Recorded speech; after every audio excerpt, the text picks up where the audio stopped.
Utiliser vraiment la forme simplifiée. Donc, c'est une canonique, mais vraiment très simplifiée. Par utilisation des différentes lois des logs, on peut parvenir à cette forme-là. Petit rappel, par contre, notre base de log C doit être une valeur positive, donc différente de 1, bien sûr, mais jamais quelque chose de négatif. Et l'argument de notre log, le b parenthèse x moins h, est aussi toujours nécessairement positif. Donc, sous cette forme-là, on en a déjà parlé, le 0 de la fonction sera toujours situé à 1 sur b plus h, 0. On va souvent utiliser cette chose-là pour utiliser la représentation graphique ou aussi pour aller trouver la règle de notre fonction. Donc, il faut vraiment se rappeler de ça. Sur mon graphique, je vais donc ajouter cette information-là ici. Donc, ce point-là, toujours en parlant de la forme simplifiée de la règle, on aurait donc le point 1 sur b plus h, 0. Soyez prudent avec la valeur de votre h. Parfois, l'asymptote est négative. À un emplacement négatif sur votre graphique, il faut en tenir compte. Maintenant, l'asymptote, on en avait parlé précédemment avec le graphique de la fonction logarithmique dans la capsule 3.7, mais ici, on voit x est égal à h, l'emplacement de mon asymptote. Donc, si j'y vais avec deux exemples rapides d'utilisation de ça, on va avoir ici donc une fonction logarithmique à modéliser et on veut trouver sa règle. Je connais 2 points sur ma règle et sur mon graphique, et l'emplacement de mon asymptote.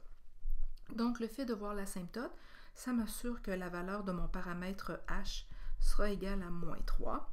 Et donc, je sais que ma règle va commencer de la façon suivante. Donc, le log en bas c de b, parenthèse, x plus 3. Maintenant, moi, j'ai besoin d'avoir les paramètres b et c, mais je n'ai pas le 0 de ma fonction. Donc, je dois utiliser nécessairement les 2 points qui me sont donnés. C'est une technique qu'on a utilisée souvent.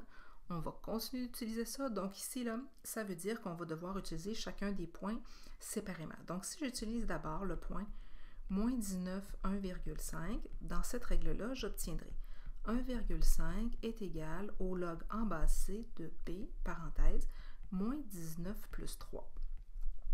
Ce qui me permettra de dire que 1,5, c'est le log en base c de b fois moins 16 ou encore moins 16b.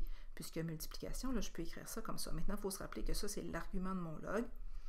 Et donc ici, si je passe à l'écriture exponentielle, je vais pouvoir dire que c à la 1,5 est égal à moins 16b. Je fais essentiellement la même chose, mais avec le second point.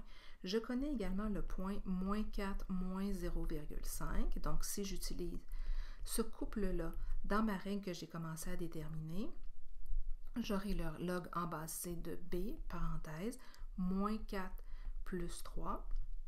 Donc, moins 0,5 est égal au log en base c de b fois moins 1 ou encore moins b. Parce que moins 1 fois b, c'est moins b. Donc, je pourrais dire, en passant à l'exponentielle, que c à la moins 0,5 est égal à moins b. Donc, voyez-vous, dans les deux cas, j'ai deux équations avec les deux mêmes inconnus. Maintenant, pour pouvoir les utiliser, ce que je vais faire, c'est isoler le paramètre b de chacune de mes équations. Donc, si ici, je fais c à la 1,5 divisé par moins 16, j'ai isolé mon paramètre b. Et ici, si je divise par moins 1, j'obtiendrai c à la moins 0,5 sur moins 1. Maintenant, en faisant la méthode de comparaison, je pourrais donc mettre ensemble mes deux équations et résoudre.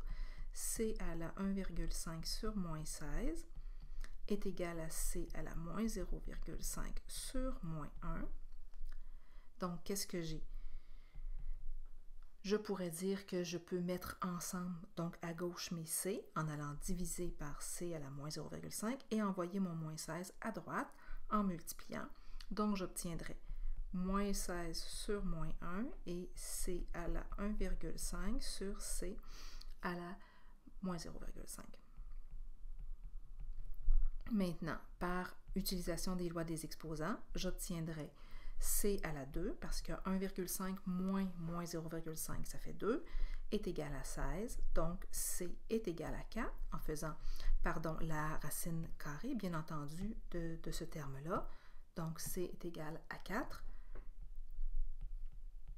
Et si j'utilise encore une fois l'une de mes deux petites équations que j'avais modélisées ici, je pourrais trouver la valeur de mon paramètre B. Je pourrais utiliser l'une ou l'autre, mais dans un cas comme dans l'autre, la valeur que j'obtiendrai, c'est moins 0,5 en faisant le calcul. Ce qui va donc me donner comme règle f de x est égal à log en base 4. Donc, la base de mon log ici, c'est 4. C'était la valeur de mon C que j'avais déterminée en faisant mon calcul, de moins 0,5, parenthèse, x plus 3. Donc, il faut se rappeler que le log, là, son argument, c'est tout ça, mais je n'ai pas l'obligation d'écrire les grosses parenthèses comme je viens de le faire. Donc, ça, ce serait l'équation de notre fonction logarithmique. Si j'y vais maintenant avec l'exemple 2, mais n'hésitez pas à mettre sur pause la capsule et réécouter le premier exemple si vous avez besoin de le faire plus à votre rythme. C'est bien parfait comme ça ne me dérange pas.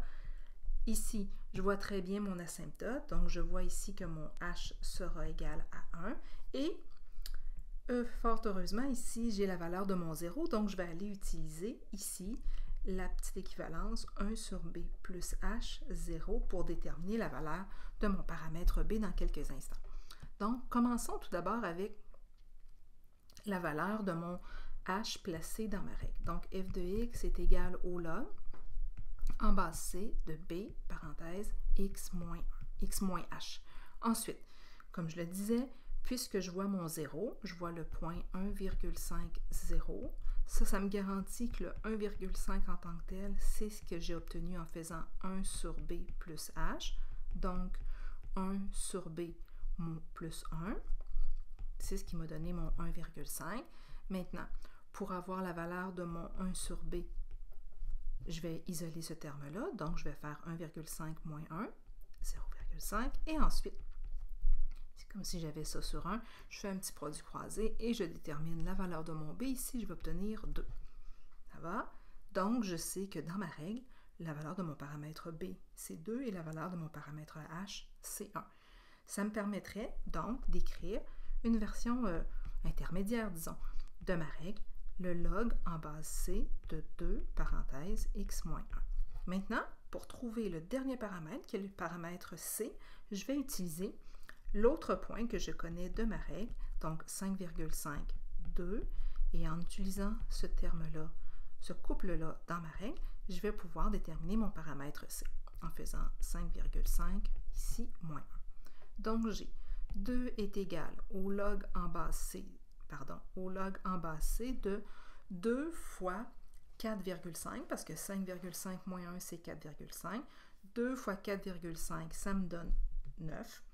Donc, je pourrais passer ici à l'exponentielle pour dire c à la 2 est égal à 9, donc c est égal à 3. Ici, je vais faire la racine carrée, puis il faut se rappeler, notre base de notre log ne peut pas être négative. Donc, je ne peux pas écrire plus ou moins 3, je dois écrire nécessairement 3 positifs. Donc, la règle de ma fonction ici logarithmique, ce sera le log en base 3 de 2, parenthèse, x moins 1. Et vous pourriez utiliser Desmos ou votre calculatrice graphique pour valider tout ça.